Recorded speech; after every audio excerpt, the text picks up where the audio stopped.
Hi everyone, welcome back to Evolving Beings channel. I'm Keyzom from Evolving Being.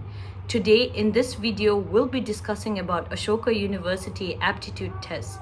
So if you're someone who's applying to Ashoka University or in the process of preparing for it, make sure to watch this video till the end.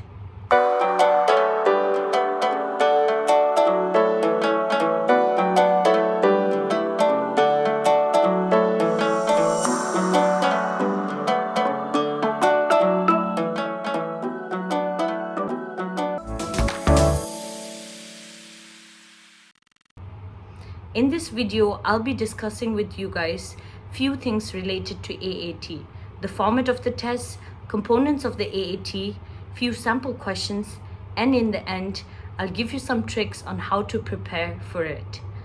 If you're not aware of this, the university has made Ashoka's aptitude test mandatory for all the applicants. Ashoka's aptitude test is developed by Cambridge Assessment Admission Testing and is based on the thinking skills assessment.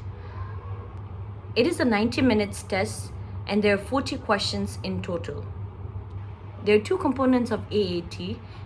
First, they measure problem solving skills, and then the other one is critical thinking skills.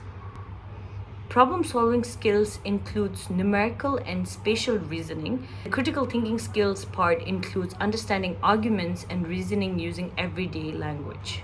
As I mentioned before, the total number of questions is 40, so it's divided into 20 each. Let's look at one question from the sample paper that they've given on the Ashoka University website.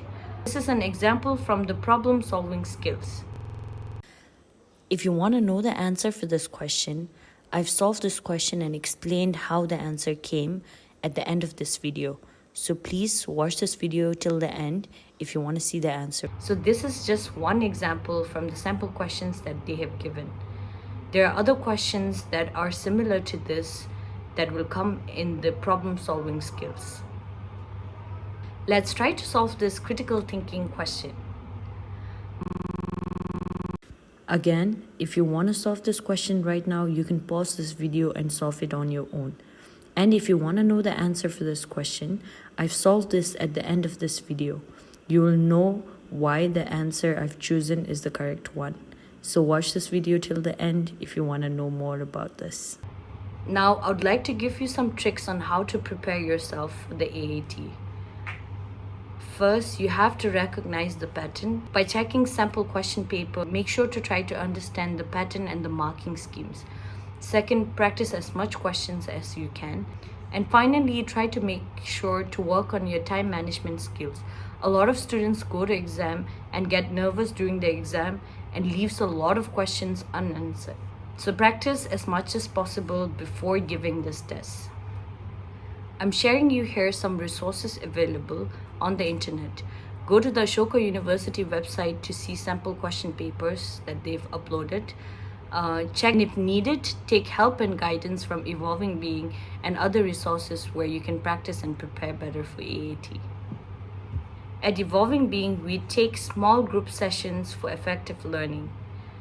So if you're someone who is interested and who need help and guidance to prepare for AAT, we have classes starting up on July 15.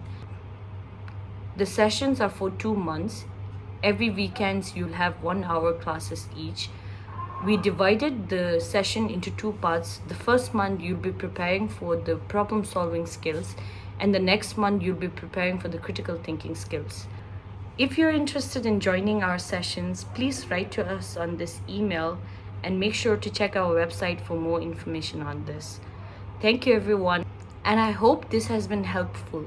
Please reach out to us for more information and if you need any help. Now let's answer this problem-solving question that we've discussed before. So which one of the following words is not possible to use on this combination block? From the combinations that have been used, you can establish that the first dial contains the 8 letters O, W, T, B, A, F, D, and M. There's no H, so it cannot be possible to use hat as a combination. It is not necessary to consider the second and third dials, though it can be confirmed from the combinations used that the other 4 words are possible. So the correct answer is option C for this question. So for those of you who've solved this question on your own earlier, I hope you've gotten the answer right. If your answer is not correct, I hope by now you understood why your answer is wrong. Let's move to the next question that we've discussed above, which is the critical thinking question.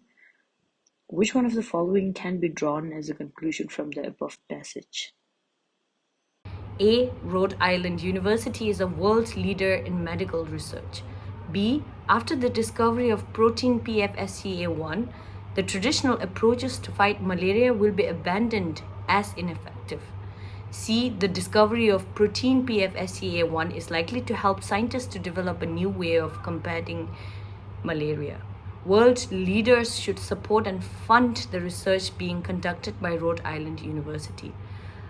A unique feature of the Tanzania children helped in the discovery of PFSCA1 and its function in spreading malaria. From these options, which one do you think can be drawn as conclusion from the above passage? The passage describes a new method for preventing the replication of malaria parasites in red blood cells. The PFSCA1 protein prevents malaria parasites from escaping from the blood cells. They penetrate and they're subsequently eliminated by the immune system. So the researchers discovered that a group of children immune to malaria had an antibody that prevented malaria parasites from accessing the PFSCA1 protein. From this information, we can draw option C as a conclusion. If it's true, and sentences 4 and 5 tell us this, that the antibody limits malaria parasites' access to a crucial protein, then the ability to produce the antibody in a form that could be given to patients promises a treatment against malaria. We cannot draw option A as a conclusion because although Rhode Island University carried out the promising research, it doesn't follow that the institution is necessarily a world leader in medical research. We cannot draw option B as a conclusion because the development of a new treatment for malaria does not mean doctors will automatically abandon existing therapies. We cannot draw option D as a conclusion as well because the passage does not make any specific claims about what world leaders ought to support and fund. This option goes beyond the factual information.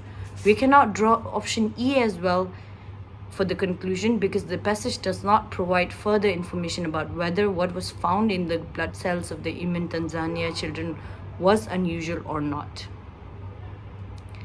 Please share this to anyone who might find this helpful. See you in the next video.